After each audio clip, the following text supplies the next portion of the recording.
हाँ तो दोस्तों इस वीडियो के अंदर हम आरबीजेड ज्वेलर्स के आईपीओ के बारे में बात करेंगे और जानेंगे कि इस आईपीओ के अंदर आपको कितना लिस्टिंग गेन मिल सकता है और आपको इस आईपीओ के अंदर अप्लाई करना चाहिए या नहीं। चलिए शुरू करते हैं।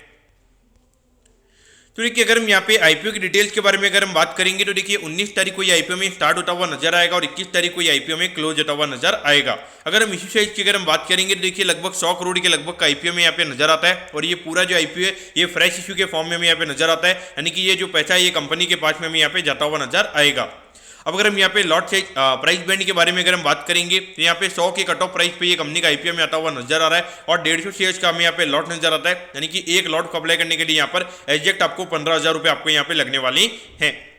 उसके अलावा अगर हम कंपनी के रिटेल कोटा की अगर हम बात करेंगे अराउंड 35% के लगभग का रिटेल कोटा में यहाँ पे नजर आता है, यानी कि अराउंड 35 करोड़ के लगभग का रिटेल कोटा में यहाँ पे कंपनी का नजर आता है। तो ऑल ओवर देखा जाए तो यहाँ पे काफी छोटा इश्यूएंस हमें यहाँ पे नजर आता है। आजकल अगर हम देखेंगे 80-90 करोड़ के तो हमें यहाँ पे एसएमई आईपीओ जाते हुए नजर आते हैं। तो मेरे ख्याल से ये कंपनी का हार्डली 100 करोड़ के लगभग आईपीओ, मेरे ख्याल से एसएमई में भी यहाँ पे कंपनी अगर लिस्टिंग करवा देती तो मेरे ख्याल से उसमें कोई दिक्कत वाली बात वहाँ पे नहीं थी।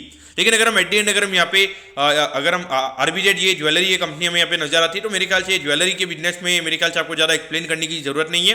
तो यहाँ पर अगर हम फंडामेंटल वाइज अगर हम बात करेंगे तो देखिए हार्डली 400 करोड़ के मार्केट कैप पे ये कंपनी का आईपीओ में आता हुआ नजर आ रहा है। अगर हम पिछले साल की अर्निंग के हिसाब से अगर हम बात करेंगे तो लगभग 18-19 के पी रेशियो पे ये कंपनी का आईपीओ में आता हुआ नजर आ रहा है। और इंटरेस्टिंग बात ये कि यहाँ पे एक इनकी जो एक कंपटीटर कंपनी है मोटिशन ज्वेलर करके, उसका भी आईपीओ में आता हुआ नजर आ रहा है। और दोनों ही अगर हम कंपनीज की अगर हम बात करेंगे उनका पिछले साल का अगर हम उनके अर्निंग की अगर हम बात करेंगे तो पिछले साल के अगर हम मोटिशन के प्रॉफिट की अगर हम बात करेंगे तो उनका भी 22 करोड़ का प्रॉफिट ही था और आरबीजेड ज्वेलर्स की अगर हम बात करेंगे तो इनका भी पिछले साल का जो प्रॉफिट था वो 22 करोड़ के हमें यहाँ पे नजर आता है। तो इस पॉइंट ऑफ व्यू से अगर आप देखोगे तो ये कंपनी आपको 400 करोड़ के मार्केट कैप पे ये कंपनी का आईपीओ आ रहा है। और अगर हम मोटिशन की अगर हम बात करेंगे तो उसका आईपीओ में 540 करोड़ के लगभग आता हुआ नजर आ रहा है। और अगर हम मोटिशन के जीएमपी की अगर हम बात करेंगे अराउंड 200% के लगभग का जीएमपी हमें मोटिशन का नजर आता है। तो मुझे लगता है कि यहाँ पर उस तरीके की जो डिमांड है वो हमें यहाँ पे इस आईपीओ की भी देखने को मिलने वाली है। मुझे लगता है कि ये आईपी भी इसमें भी कैपेसिटी के ये आईपी भी हमें 100% से ऊपर ये लिस्ट हो सकता है। और यहाँ पर अगर आप देखोगे इशू साइज भी छोटा है, मोटिशन की अगर हम बात करेंगे वहाँ पे 150 करोड़ का है, यहाँ पे 100 करोड़ का इशू साइज हमें यहाँ पे नजर आता है। तो इस पॉइंट ऑफ व्यू से मुझे लगता है कि यहाँ पे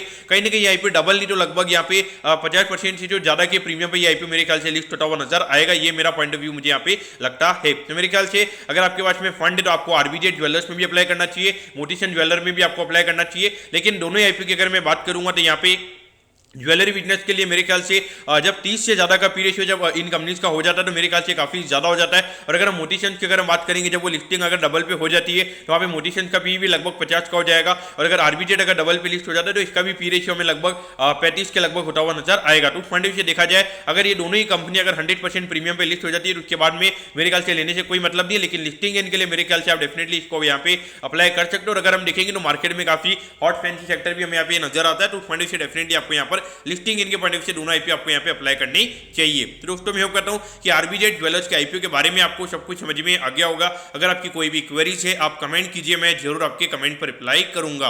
ओके दोस्तों, thank you, have a nice day.